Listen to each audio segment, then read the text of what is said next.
Good morning, midweek, and I've got to say, a beautiful Wednesday. Waking up to the first frost of the winter, but I've climbed out of the mist that's filling the basin that is the city of Bath onto Charmy Down, where we have blue skies and birdsong, and I need something to cheer me up this morning. I was hoping I'd be waking up to America waking up, but it looks as though they've voted for the same tyrant that has been leading that godforsaken country for the past 4 years or so. And now we look as though we're going to have years more of him. Not only is that bad for America and democracy, but it's bad for this country because it just encourages the right wing, this dreadful Tory government and the vicious, poisonous little toads like Nigel Farage.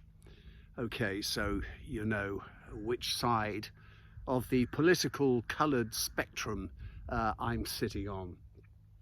I could be very, very pessimistic, but I think what each of us has to do is try and be as positive as possible and to make the best of the lives we've been given. How lucky I am, the wrong side of 70, to be up here surrounded by this beautiful countryside. On things American, I did want to just point out that the American Museum, well, the gardens and the night and day exhibition up there on Claverton Down are still open today before the lockdown, and I can't think of a nicer place to go to and to stroll around on a day like today. All is not bad about America. Yes, everything is going into lockdown from number 1 Royal Crescent to the Roman Baths. And all I can say while I'm continuing this positive note, and I think we've got 3 days of fair weather, is we're allowed out for exercise. So get out there and have a look around your city and maybe notice things you haven't noticed before because you've been too busy to look. And have a think to yourselves about the sort of Bath you'd like to see from next year onwards. I know WECA, the West of England Combined Authority, are also running an online survey which covers a much bigger area, asking people in the area, and that includes Baines, of course, what sort of West of England they'd like to see in the future when it comes to housing and job opportunities and transport links. You can go onto the WECA site and click on the survey if you want to have a go at this. I think it's running through until December, and I will do a separate story about that on the website. The last thing I wanted to say to you, and it's ending on an upbeat note again, there is lots of talk, lots of chatter on social media now about the fact that we could start vaccinating in this country next month before Christmas.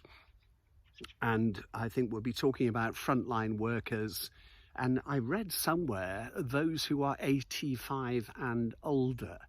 Now, I would be the first not to deny people of that age and older a vaccination, but I can't see why it can't be brought back maybe to 65 and older, because there's an awful lot of people there who are at immediate risk.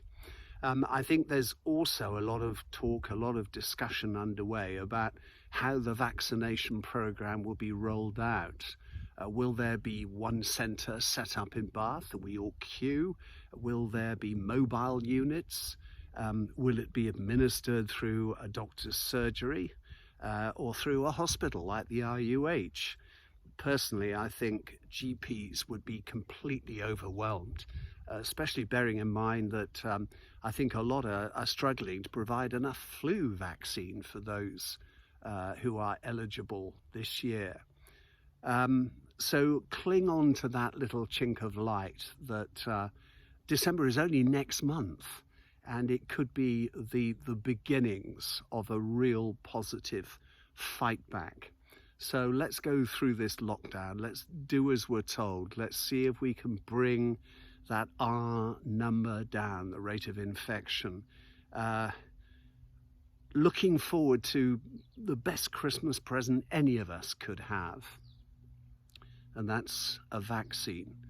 And to think at this time of all the people who are working hard, both for in terms of looking after those who are ill, but also those who have been working on finding a vaccine, finding a way of fighting back.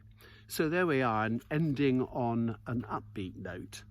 I've come up here, and I have to be honest, I have a little drone, which is classified as a toy because it's under the weight at which it becomes something which has to be licensed.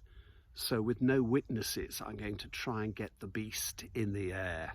If I get any success at all, you'll know. But whatever you're doing this Wednesday, and I hope you get time to really enjoy this Wednesday, get out there while you can. Catch up with you soon.